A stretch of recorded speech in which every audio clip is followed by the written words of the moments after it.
E them me plot bindje, kjo është pjata më e mirë që kam ngrënë. Shije unike që se kisha provuar ndonjëherë më parë. Si fillim do marrim patatet dhe do i qëroj mirë e mirë. Në këtë video jam munduar të jem sa më i pastër dhe sa më i rregullt dhe nuk e di sa ja kam arritur. Në fillim i presim patatet feta dhe më pas në kubik të vegjël, të cilat i hedhim më pas te tava e qelçit. Pasi mbarojmë vendosin e patateve në tavë, vazhdojmë me vajin e ullirit, kripën, piperin, gjitha erëzat që mundoni juve t'i hidhni, të cilat i keni me qef. I lyej mirë e mirë, mos të harrojmë piperin e zi.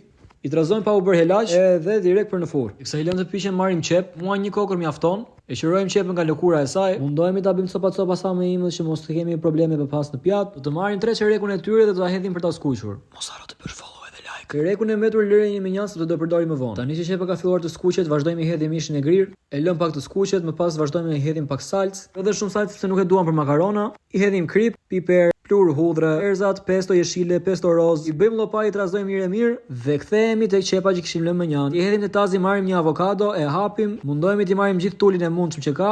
Paf puf bërthamën, hydhim mirë e mirë. Kujdes patatet se mos i digjni. Hedhim edhe avokado në tas, sigurisht limon, shtrydhim mirë e mirë. Erzat që përmend gjithmonë unë, piper, spec të kuqe dhe plur hudhre dhe krip. Shtypeni derisa të bëhet pure. Hedhim patatet në pjatë, e mbushim pjatën mirë për vete. Mishin sipër, 2 lugë kos. Puren e avokados që sapo krijuam, presim pa kopër dhe ja hedhim sipër, shtrydhim limonin dhe mrekullia vet. Përveç se ka një super pamje, një super shije, do të thosha që është dhe shumë e shëndetshme, kështu që provojeni se s'bën.